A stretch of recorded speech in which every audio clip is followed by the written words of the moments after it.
Good afternoon.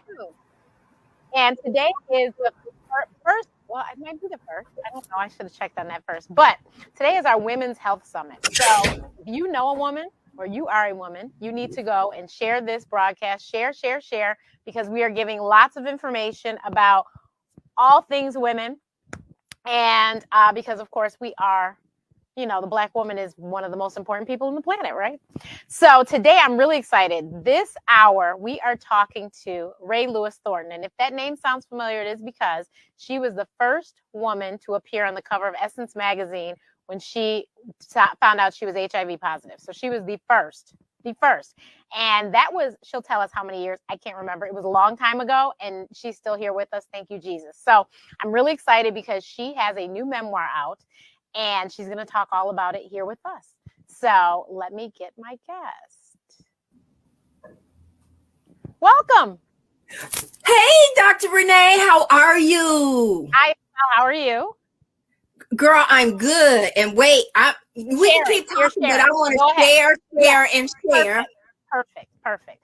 Yes, that's what I tell the guests to do. So she's sharing away. So you guys, I will tell you quickly and briefly, Rae, I saw her cover, of course, because I grew up as a Black girl. Of course, Essence magazine was in my house, my grandma's house, and everybody's house. But saw the cover. I moved to Chicago, and lo and behold, I meet the Rae Lewis Thornton. I don't remember when we met, but we met years ago. And she is just as fabulous as I thought she would be.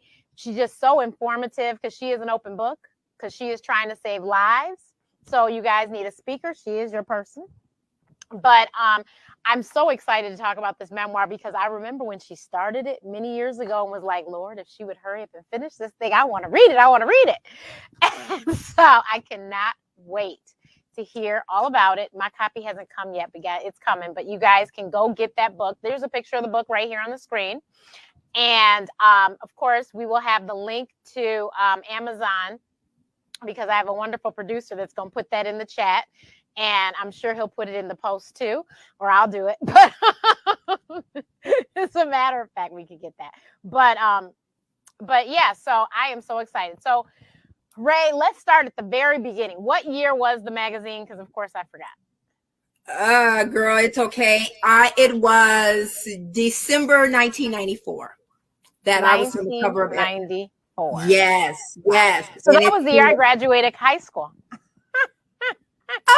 Oh God. If I was uptight about my age, I would say something, but I'm proud to be 60. Exactly. And happy birthday. Thank you. And the birthday itself was a milestone because, hey, when I transitioned to AIDS 30 years ago, the life expectancy was 18 months. So it's so funny you say that. I told somebody that I was doing this interview today, and they said, it's funny that she says she has AIDS. And I go, she does. I said, she started out with HIV, and then I said, I don't know how many years it's been now, but she has AIDS. She's like, oh. And this was, this is somebody in the medical field, but she was like, oh, I didn't know. I was like, oh, yeah. Definitely. It's really interesting that even, I don't even know what they're teaching medical doctors anymore, but sometimes when I go in, and I'm with a new doctor in a different specialty than HIV, they're like, wow, man, you really lived. So what's your situation? Well, they want to know what my situation is now. Back then, I was diagnosed in 1987. And when you think about AIDS this way, the first cases were 1981. They didn't develop the HIV antibody test until 1985. I donated blood. Winter of 87, and the February of 87, and in March they sent me a letter, and I went in, and the Red Cross told me that I was HIV infected. So it was very, very early in the AIDS epidemic. There were no AZT had just come on the market. They still wasn't giving it to everybody. They were only giving it to people who had AIDS. And they didn't even know then if everybody with HIV would transition to AIDS, but 8 years later, I did. And You know, back then the life expectancy was 18 months. If you had lived 3 years, you were a long-term survivor. And I have weathered the storm, but you know, I've weathered the storm not just by myself. I've weathered the storm by the grace of God. You know, I always got to put God first. But I've also had an incredible doctor who understood HIV. That's what I was about to say. God really, I tell people who are very religious, you know, God helps the doctors. He's the one that, you know, helped me to become a doctor and to get the information I need to help people. So God is right there as a part of that. But it's important to have a good healthcare team. We always talk about that here at Black Absolutely. Doctor. Absolutely. I was talking to, before you guys, I was interviewing with the AIDS Museum down in Fort Lauderdale. And, you know, they do a lot of historical stuff. But the reality is this. I was talking to my doctor, March Cohen, who actually was the founder of the Women and Children HIV Clinic at what then was Cook County Hospital, that then became Stroger when they built the new hospital. And then most people who live in Chicago know that the HIV clinic is the core center. But, you know, she founded the clinic. And so I landed, and I talk about this in the book, how I had no health insurance. I had lost my health insurance because of a job. When I got a new job, they couldn't insure me because I had a pre-existing condition. Nobody wanted to give me health insurance. And I ended up at Cook County Hospital. And Dr. Cohen had, you know, founded the Women and Children HIV Clinic. And it was a clinic that treated both the child and the mother on the same day. Because what we know in healthcare is that women will take care of their own health, their children's health, and neglect their own for their children. And anyway, you know, I said to Dr. Cohen, I said, the incredible thing about you is that you never told me I was dying. And she said to me, but you were.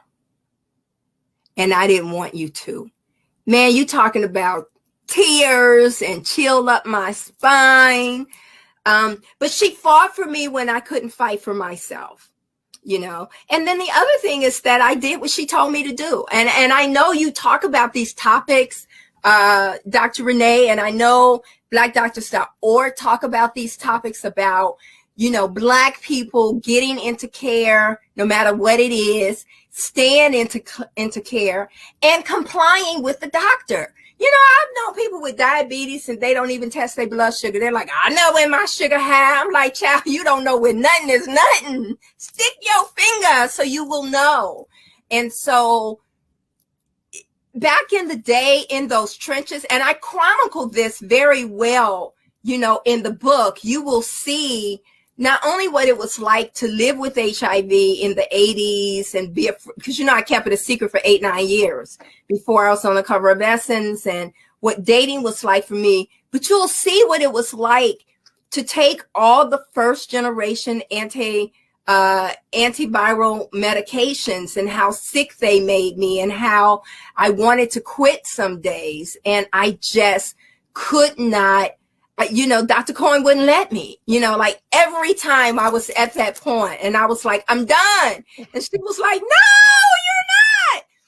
And the long and short of it, I kept taking the medications no matter how sick they made me.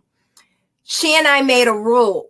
The pact was that I would never stop on my own, that I would talk to her.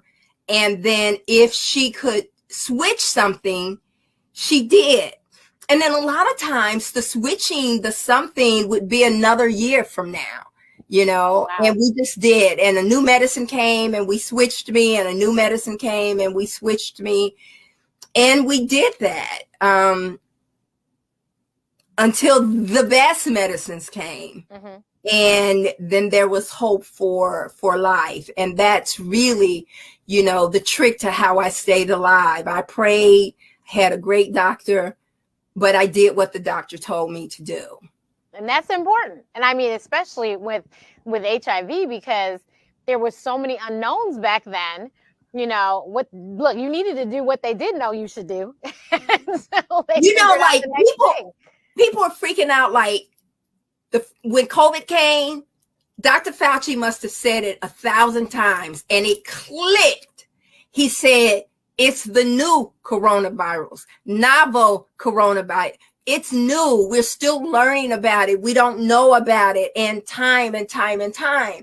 And because I've lived the span of the HIV pandemic, I know what it's like to start at the beginning of a pandemic and see the course and see how things change, how medicines change. And so that made me a lot more careful.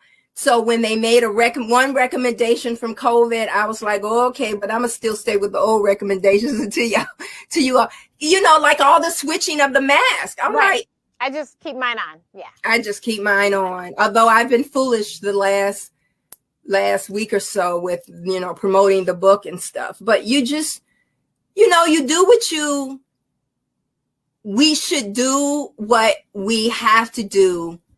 And for me back then, it was a matter of how long I lived or how soon I died. Mm-hmm. And when I chose life, I went at it and I added all the things that were needed to keep me here. And that's how I met you in the bloggers world. That's how we met, Dr. Rae. Yes. I was blogging back then. I'm still blogging, but not as much. Yeah, you and me both. Yeah. But so you talk about in the book, and like I said, I want everyone to go buy the book. But in the book, you talk about how you contracted it. So there's still people who think, oh, it's this disease and it's that disease. So can you tell people how you contracted it? Yes, unprotected sex. Period. And then people say, well, why weren't you using condoms? Because in the 80s, even through the 90s, I'm sure your generation, you took birth control pills so you didn't get pregnant and embarrass your mama, and I talk about what it was like because I lived in DC for a period. And so I knew, like, intuitively, something said if men could get HIV, women could get HIV too. If men have sex with women, they could get HIV. But there was no one I knew, and they really wasn't giving us a lot of, we didn't know anything. I'm not going to say they weren't giving us information. We didn't know. In 88, Cosmopolitan wrote an article that said a woman who has stationary sex, who has a normal vagina, could not contract HIV. It was a big thing, and imagine me in 88 with HIV saying, wow, what's abnormal about my vagina? Right. But so unprotected sex, and, I talk about my dating and sex life in the book. And, people used to say, well, young people was like, well, you don't know who infected you. Was you getting down? And I was like, I've been taking applications for my stuff. But I started having sex when I was 13. And if you start having sex at 13 and say you don't get married until you're 23, that's 10 years of dating. Well, you don't get married until you're 33. That's 20 years of in and out of relationships. Some of it never has to do with the one night stand or being quote unquote promiscuous. It's about dating, being in a relationship, you have sex, the relationship ends, and then you start that cycle, over and over again. I think for me, which is what I really talk about in the book, is the impact trauma had on the trajectory of my life that led to HIV. And so, yes, I started having sex when I was 13. Like, I chose a sexual partner at 13. But by the time I was 10 or 11, I had been molested by 3 males and 2 females. So for me, as a little girl who grew up very rejected, who grew up physically, emotionally, and verbally abused, it created space for predators to come, because I was always trying to meet everybody's approval, you know. So by the time I was 18, I thought, if I can get a dude some, I ain't gonna say what I would say it any place else, but I'm gonna help Black doctors start in their sponsors right now. But if I could get a man something, and make him cry, he'd love me forever. But what I found out was that a man don't even have to like you for you to give him a little something. And so, you know, sex for me was a normal part of a relationship, because, and then even in my generation, I talk about this in college, everybody was having sex in college. Nobody was admitting it. You know? Gotcha. You know, nobody wanted to be, we called them skeezers back then in the 80s. I know the term. It was in a lot of the songs in the 80s. It was. So I want you, because like I said, you might as well be a doctor. You've been a patient so long. Please tell people, what is the difference between HIV and AIDS? Okay, so HIV is the virus. Mm-hmm. It's a thing. It enters your body. When it enters your body, it replicates. What does that mean? It has babies inside of you. And the more babies, when you first become infected, it dumps like millions of viruses in your body. It replicates quickly. And then what happens is, once it's established itself inside of your bloodstream, it then slows the replication down. And over a period of 8 to 10 years, it eats away your T cell count, your CD4 T cells, which protect your immune system. And once it has destroyed your CD4 T cells to 200, you clinically have an illness, illness called AIDS. And all AIDS is having a compromised immune system. You're not going to die from AIDS. What you're going to die from is the infections that invade your body because you have no immune system to help you fight. And some people think it's as simple as a cold. And I talk about that in the book. Like, I got bronchitis really, really bad. And, you know, I disclosed my HIV status to the doctor. And it played mind games with me, because I was like, is everything going to be like this?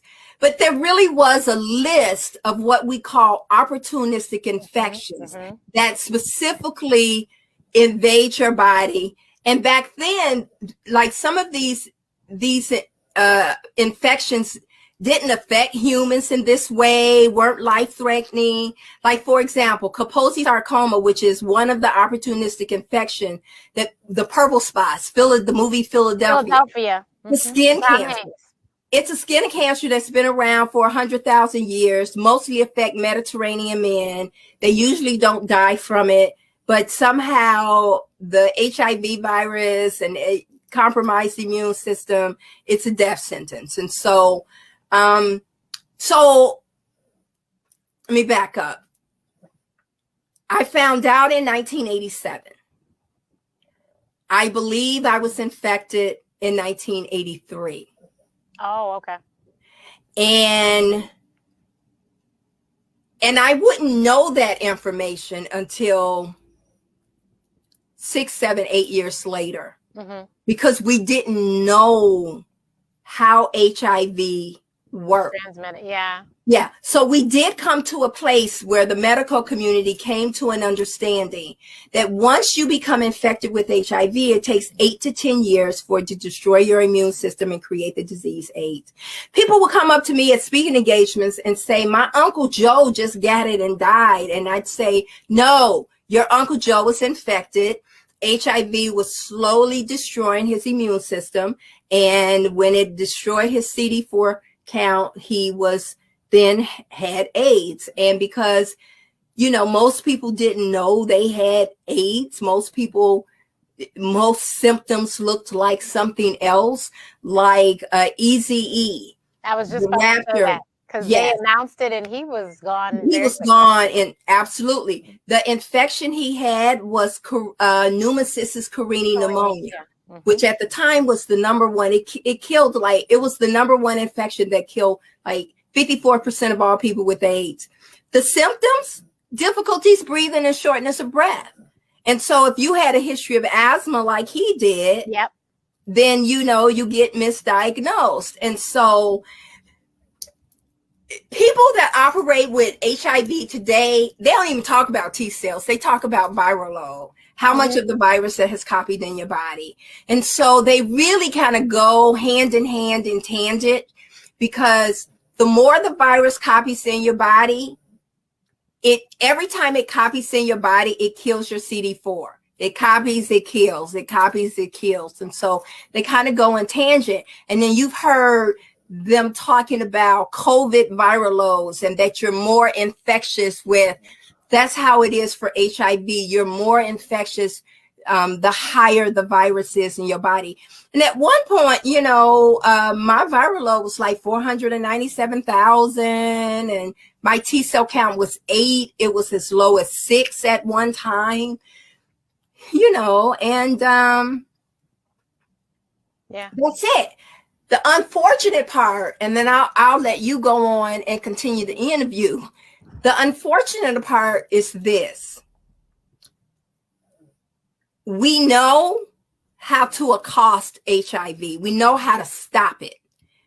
When I was first infected and when I transitioned to AIDS, there was no way to stop HIV. right. Now we have medicines that actually remove the virus from the body and give your body a reprieve, and undetectable. If your virus is undetectable, your viral load is undetectable, you won't infect another person with HIV. Right. African Americans, and I've kind of gone blank on the statistic. It's something like 83% of African Americans who are diagnosed with HIV get in care. Only about 50 something stay in care. And only about 40 something are virally suppressed. Yeah.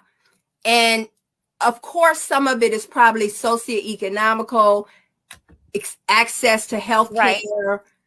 But some of it is compliance, lack of compliance, and not doing what you need to do. And stigma. I mean, people and still, the stigma. People still walking around, you know, instead of just being honest and, you know, go to the doctor and find out. And, you know, last week we had a show, I did a show about the HIV vaccine trials. And so, you know, there will be a vaccine in our lifetime, because I'm believing that you're living long too. So there will be a vaccine in our lifetime, is what the doctor told us. And we're, you know, they're getting closer and closer to it.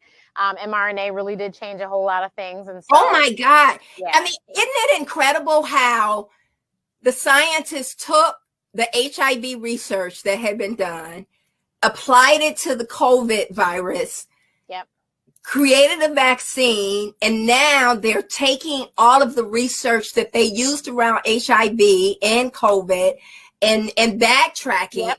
and maybe COVID was kind of the breakthrough, right? You know, that they needed, because people were like, "Oh, it's too soon." No, baby, they've been researching for 30 years. 30 years. Yes, so it wasn't too soon. It was 30 years of work that all came together at the right place, the right time. Thank you to the absolutely woman, Dr. Kizmikia Corbett. Yeah, but yes. So no, it was a long time. And you know, the other thing too that happened that didn't happen in the early days of HIV is there was worldwide cooperation among scientists. Yes. You know, so I tell this.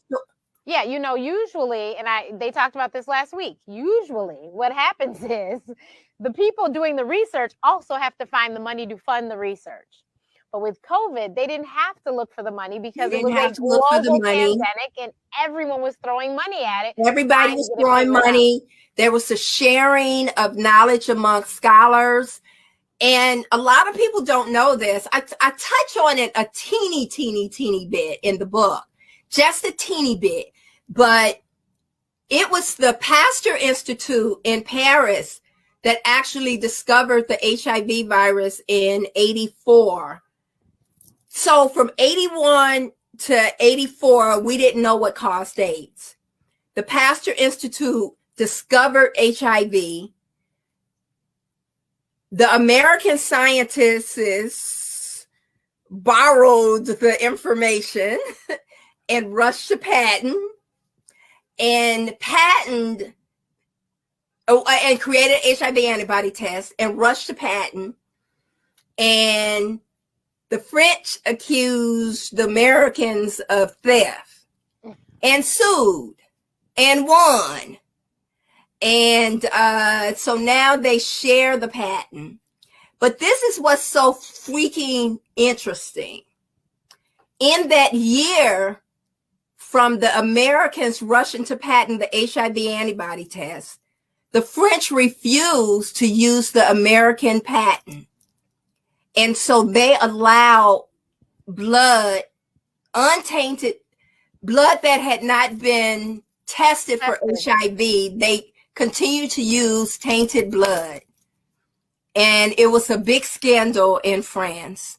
And I don't know how many people were infected with blood that, that was donated through surgeons, right, and but that happened.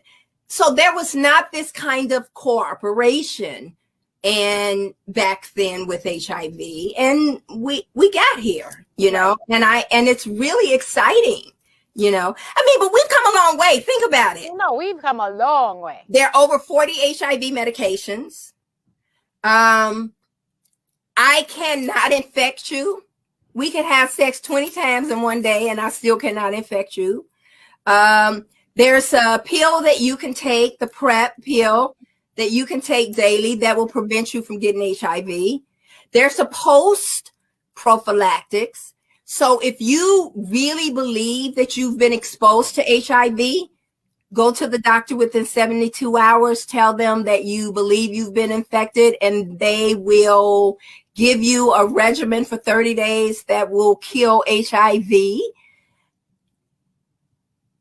It's zero chance that a woman who's HIV infected, if she knows she's infected and take a proper regimen, will even infect her child. Right. And so we've come a long way. And the sad part is that African Americans, whether gay, straight, male, or female, are still disproportionately impacted above and beyond any the people, whether it's young Black gay men are more infected than young white gay men. Black women are more infected than white women, and that's the sad part. Yeah. That's the awful statistic. And we know better. And honestly, AIDS Healthcare Foundation, they were like, they would like to not be in business anymore. There shouldn't be. But here we are. Right, here we are. Same thing with COVID. People don't listen. Like, we have given you the information. Listen, do exactly what you're told. You know what? And I think there's been, because of the treatments, there's been a negligence on educating the younger generations. Yes, you're right. Because, and then, honestly, I learned in being an influencer, I did some work with Planned Parenthood. I didn't know, but sex education has been taken out of a very large percentage of schools. And if you don't have sex ed, I'm still trying to figure out where are you going to teach about HIV and AIDS, because a lot of schools don't necessarily have a health class that you have to take. And like, there might be health at the high school, but it's not a required class to graduate, which is a problem. Absolutely. And because it's not a sexy topic anymore, you don't have peer educators in the high school wanting to have programs for young people on HIV. And so we have I started out, I talk about this in the book, how I started out speaking locally in the Chicago public high schools. And, it was like, they were just so taken by this quote unquote pretty woman with AIDS that I was like the hottest thing in town. And I was right. looking at just about every high I didn't grow up in Chicago, but I have so many friends. They were like, you know her? I was like, yeah. They go, I remember when she came to my school. I'm like, exactly. We don't do that anymore. We don't have, and I'm not even talking about the South where it's, you know, sex education is abstinence only. right. I'm talking about in the cities, you know, Chicago, New York, the big cities, the schools just don't do prevention work anymore. And so no one's, you know, it's really sad that we don't educate around HIV AIDS. And what it's done is it's kept us in a level of ignorance, yes, in a way, because people haven't caught up with the advancements of treatment and care. yes. They're still thinking about HIV in this kind of old, antiquated way. Even though there are TV commercials for PrEP, I've told people, and maybe I need to call pharmaceuticals. Those commercials were slightly confusing, and I'm a physician. I didn't quite understand what they were selling. I'm like, wait a minute, what?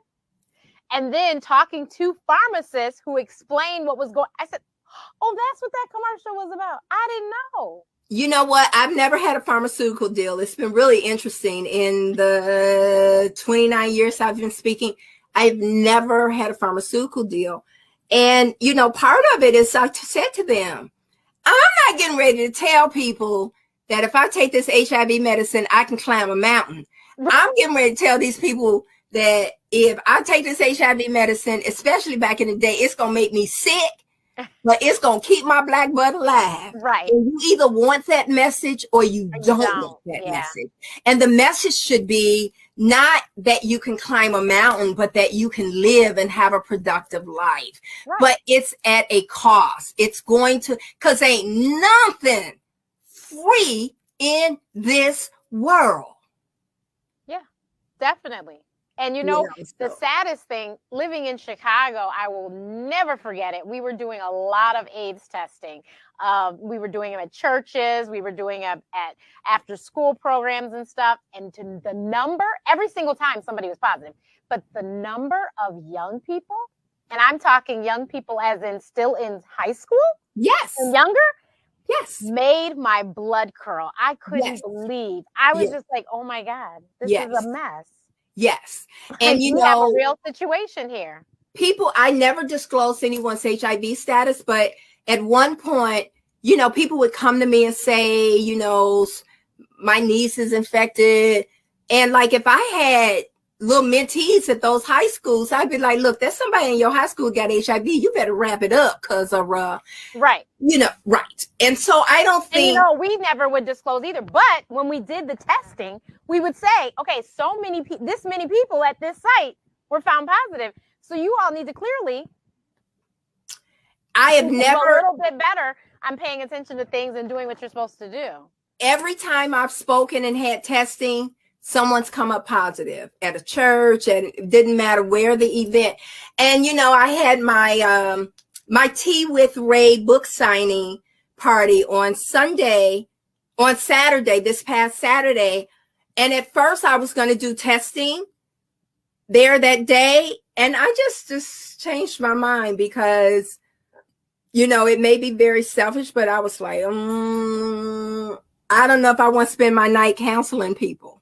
So, but we did provide condoms and HIV/AIDS information and, you know, all of that. But we've come a long way, and we still have a long way to go when it comes to HIV.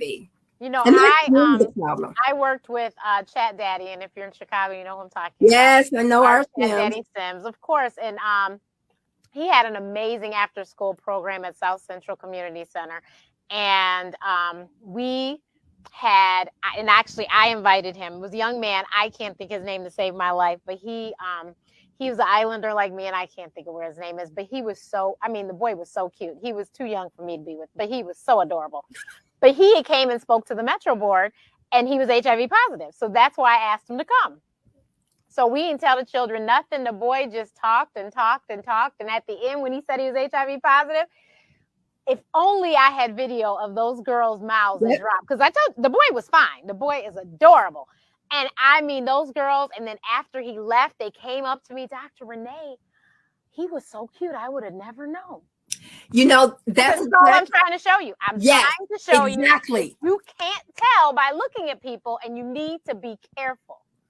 That is exactly what I chronicle it in my book, how I would go to the high schools. This was in the early days, like, before the cover of Essence. So I spoke for about a year before I was on the cover of Essence. And, I'd go in, look at fly. And that was when short skirts were suited short skirt. Allie McBeal. Yes, that show made really short skirts with suits popular. And I'd go in, my fabulous legs, and the boys would be flirting with me. They'd be asking me for my telephone numbers. And I'd say, once I finish. And, I'd give them all the HIV/AIDS 101 education. And then I'd stop and say, who can get AIDS? And they would say, oh, anybody, and they repeated the soundbite, but they didn't believe it. Right. And so when I finally would say, so no one's surprised that I have HIV, they're like, no, you mean you got HIV right now? And what we did is we changed the face of AIDS and made them begin to think about their own lives. But, we also, young people would come to me and tell me their uncles and aunts are infected. And, it gave them a space to breathe, to exhale around this disease. And I think that's, what I'm really grateful for about those pieces of my life and having really started, my speaking in high schools here in Chicago. Yeah, definitely. I mean, and like you said, it's still something that is so necessary. I was 11 the first time I knew somebody. I want to show everybody my puppy because she keeps moving and they're going to want to know what's in my arm. That's Chloe, everyone. That's Chloe, everybody. But I was 11 and somebody I knew had died. And so I knew early on. And so I always had it front of mind because it had affected me. And so I knew. I was like, okay. And so, 11 years old, no, I wasn't thinking about having sex with anyone, but because it happened, it opened the conversation. So then I knew better. I was like, okay, well, this is what could happen. Okay. Because I used to tell people all the time, getting pregnant is really not that bad compared to the other things that could happen.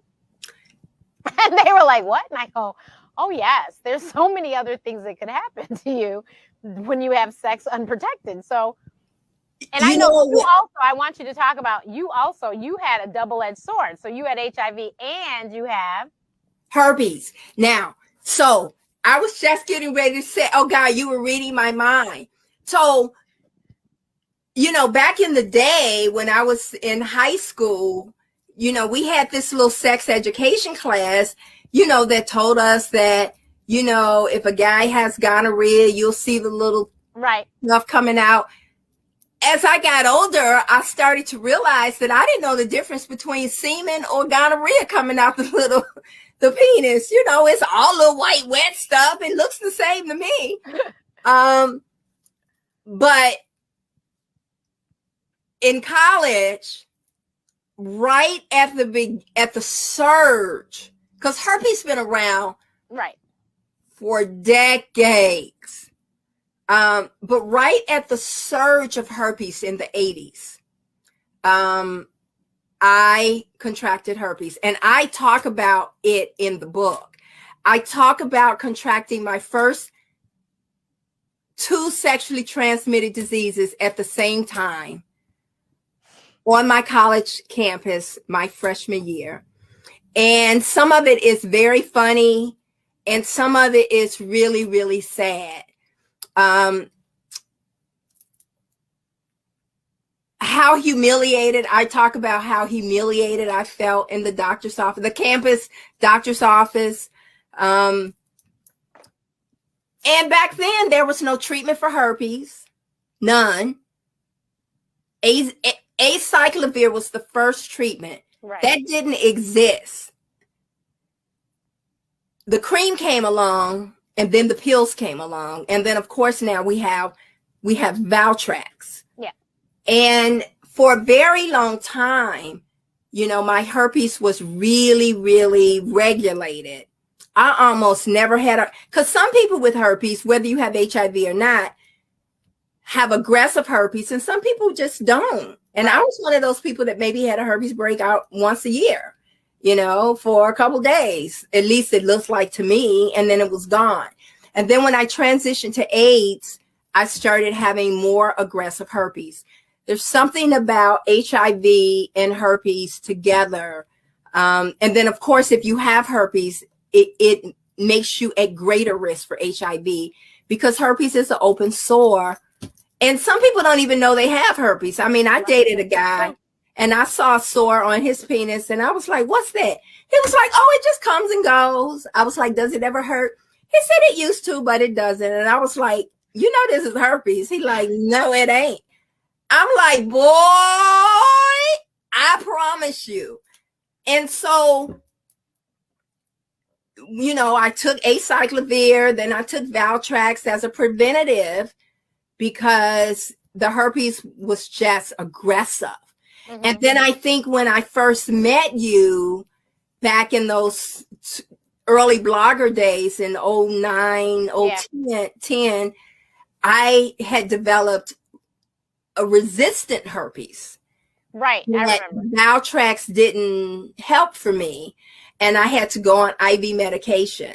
Yep. And, it was once a year, then it was once every 6 months, and then it became like once every 3 months. And I would, do false carnate IV medicine at home. And then they beat up all my veins and took them, and I couldn't get a PICC line anymore. And then I had a failed port.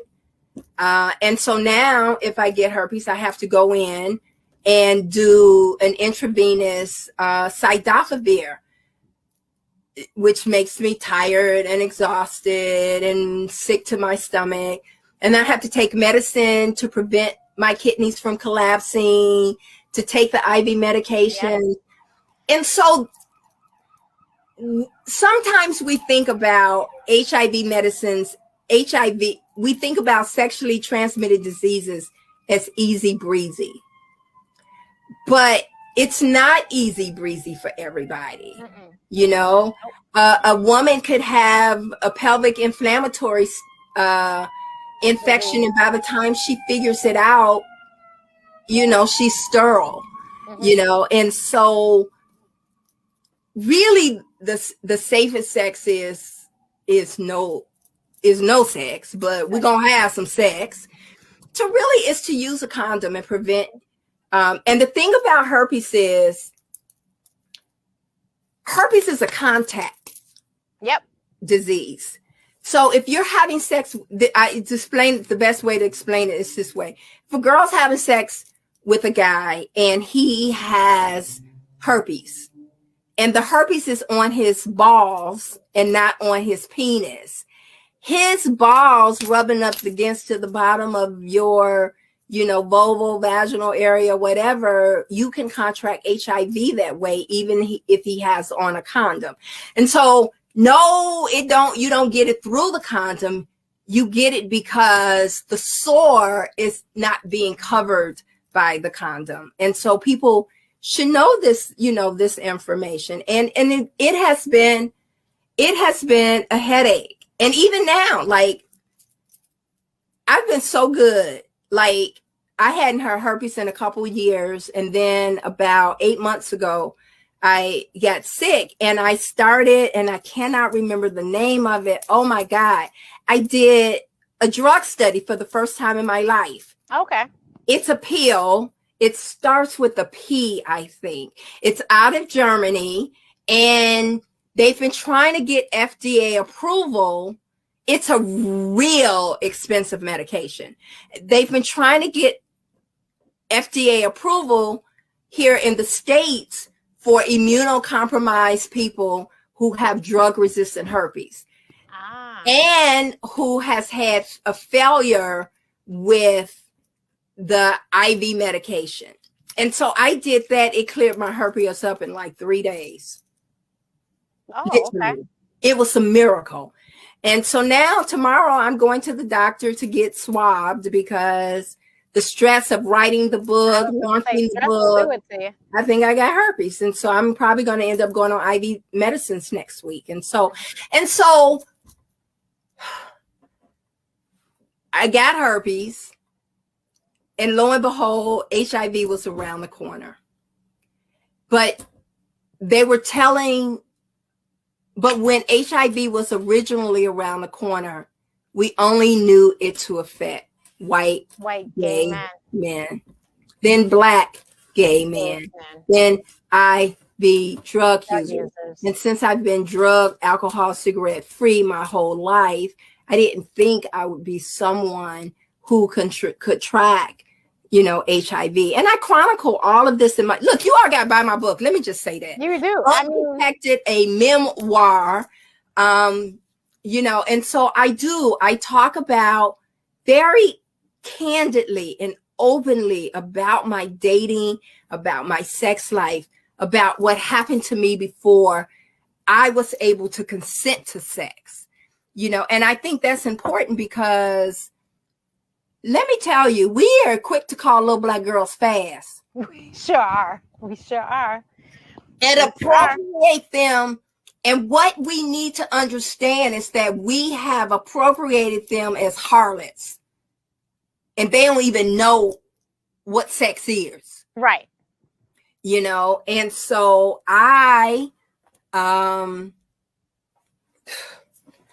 baby, when I was 6 years old, I started acting out. And I have a cute little scene with the little boy under the porch, the little chocolate boy up under the porch. Oh, Lord. And instead of trying to figure out why I was acting out sexually, I was accused of being a whore. Yeah. And at 6 years old. And that was the paradigm that followed me throughout my childhood. But you'll see what had happened was somebody was messing with me. Exactly. And I couldn't name it. Right. But I knew what to do. And so, my book is about, opening up a discussion about what trauma looks like, what sexual abuse looks like. Because, you hear women saying, oh, I was groomed as a little girl. Well, you're going to see what grooming looks like. Right. You're going to see how a young girl gets locked into the secret of her abusers, and I talk about that. And I got to tell you, I said in the introduction, get you a nice cup of tea, read a little, put it down, come back to it, because there really is a lot of triggers in the book. But I chronicled this. And so you'll see me, living this horrific life, trying to make sense of it. But you'll also see how God put angels in my life. Dr. Bruce Perry, that wrote the book with Oprah, What Happened to You, talks about buffers, that children who live in a continuous cycle of trauma, if they have buffers, someone that gives them a reprieve from the trauma. So you'll see how God put all these, I call them my North Stars, Dr. Renee, come into my life. But you still see, while you see me persevering and you see me never giving up on myself, you'll see how I made my own mistakes because, and I say it every time I interview with someone about my book. Viktor Frankl, a psychiatrist that was in the concentration camps, talks about when you live in an abnormal existence, it becomes a normal way of life. Right. And so my abnormal became my normal, and it shaped who I was and am. I'm an avid reader. Remember, I had that book club once. I didn't read my first book until I was 12 or 13 because I had difficulties learning because you weren't learning the right things. I wasn't learning anything because I was coming back to school with my stepbrother's semen on my vagina at 10. How can you even concentrate? Right. you know. And so, you know, I want Black people to really have this discussion about trauma. You know, all those people who say my mama beat me and it made me better. Now that's what you just told yourself, so that you could figure out, how do you live in a household with somebody who loves you but put hate on you, you know, who thrust hate on you, because whooping is violent, you know. And so we talk about all of that in the book. And this is a woman's summit.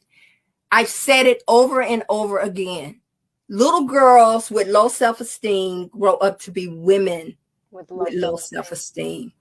And how do we talk about prevention of women with HIV when we, in fact, we've done no work with young girls? And so at some point, we've got to begin to have this discussion about, how do we protect young Black girls who grow up to be Black women? And then we have to talk about, how do we protect Black women? And so, you know, there's a lot of conversation, and I lay it out on the line in my memoir, so that people can see that it wasn't just, you know, I was on the cover of Essence. You know, people say all the time, how did you survive? I survived because my mama beat me butt naked with an extension cord. And AIDS was like a walk in the park compared to what I endured before I even got AIDS, you know. And so I've made myself more vulnerable than I've ever been with this book. But I've done it because it was what I believe God wanted me to do. And I spent 3.5 years writing this. But remember, I tried 8 years ago, and then I had a book deal 15 years ago that I lost because it wasn't the story that they wanted to take. Oh boy. Yeah, so this has been a long time in the making. I self-published it because when you have a failed book deal, your book is already tainted. But I did it. I did it my way, and God opened it. And the book is good. Like, people are like, oh my God, I can't put it down. Well, I know it's good. So let me just real quickly let you know. One, Rae has worked with some very famous people that you all probably know.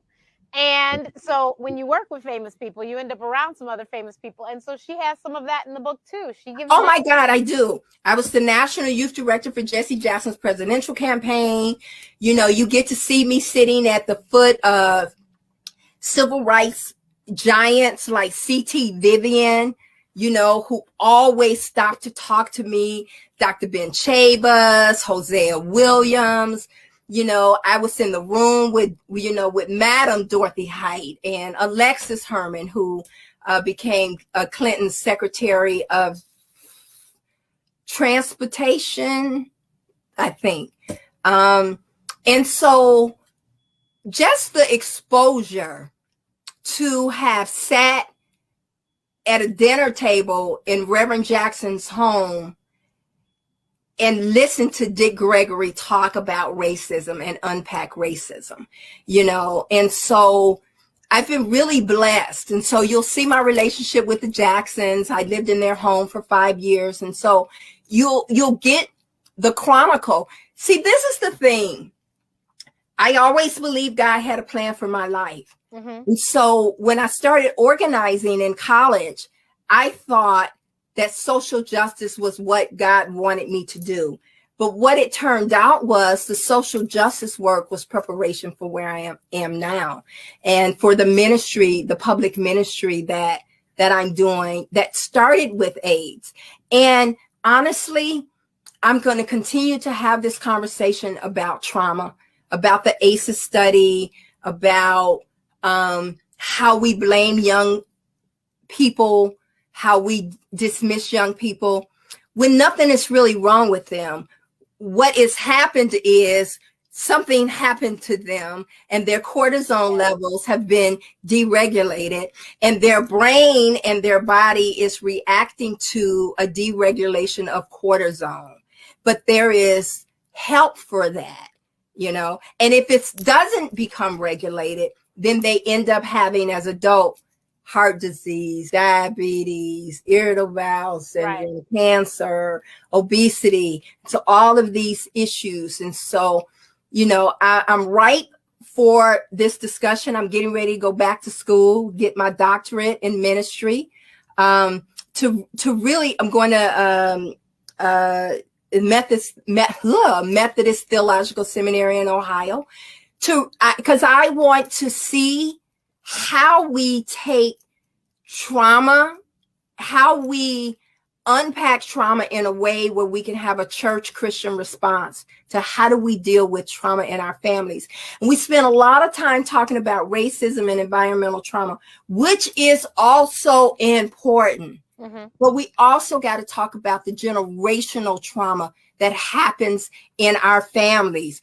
When you have a parent who's an alcoholic or a drug abuser, when you have a parent that has a mental health issue, when you have a parent that that is incarcerated, what happens to you, and how does it shape the trajectory of your life? How the brain shrinks when your cortisol levels never go down, when they're never regulated. And so, you know, I'm getting ready to go get some more education, like I need some, to really have this discussion. Yeah. And so I'm going to say, for all of you all who know me and love and respect what I've done, support me, buy my book. Buy the book. And, you know, and if you don't, you know, buy a couple. Buy a couple. Give one to a young girl. That's what I'm saying. The children need the information, because unfortunately they may not get the information in school. Absolutely. And you know, if we don't get it in school, we're in trouble. Right. You know, I use this as an example in my introduction. I talk about Micaiah Bryant, the young lady who was murdered by the police in front of her house fighting. It happened a year or so now, almost 2 years ago. She was in foster care, and there was an adult woman and another teenager. They came to fight her, to get her in order. And the police came. She had a knife defending herself, and they shot her. Mm-hmm. And so I think, Dr. Renee, if we had had some training on trauma, if we understood this girl was already in foster care, the foster parent, the police officers, her little sister called the police, you know, and there were all these signs of trauma, and no one came to her rescue. And now she's gone, mm-hmm. you know? And so, I mean, that just stayed with me. And it's a classic example of our lack of understanding of what happens to a child who's lived in a continuous cycle of trauma. And any foster care setting is a continuous cycle of trauma. Being removed from your parents' home is a continuous cycle of trauma.